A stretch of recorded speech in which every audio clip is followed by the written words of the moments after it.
Magandang araw, Bagong Pilipinas. Narito ang Police News Express, kaugnay sa trilyon peso march para sa oras na ito. Bilang tugon sa epekto ng transport strike, naghatid ng libreng sakay ang Provincial Mobile Force Company ng Bulacan para sa mga stranded na pasahero mula Malolos City hanggang Kalumpit, Bulacan. Bahagi ito ng kanilang layunin na magbigay ng seguridad at kaligtasan at kaginhawaan sa mamamayan, lalo na sa panahon ng aberya sa pampublikong transportasyon. Yan ang balitang hatid ni Patrolwoman Per Cristalin Javier.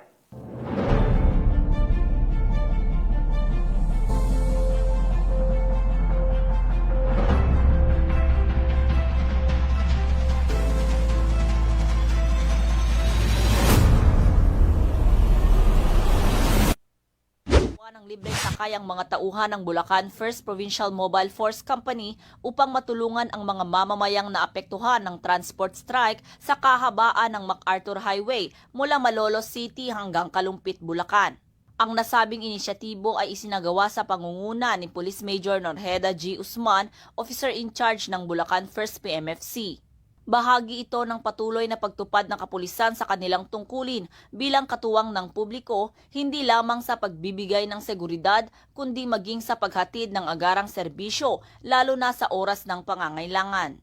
Pinagtibay ng Bulacan PNP sa pamumuno ni Police Colonel Angel L. Garciliano, Provincial Director ng Bulacan Police Provincial Office, na ipagpapatuloy nila ang mga programang makakatulong sa kaligtasan, kaginhawaan at kapakanan ng bawat mamamayan.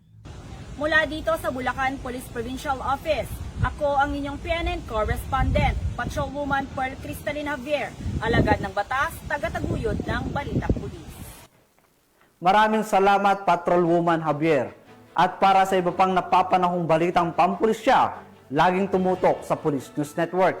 Alagad ng batas, tagataguyod ng Balitang Pulis. Ako po si Patrolman Julius Samacad, nagbabalita para sa Police News Express.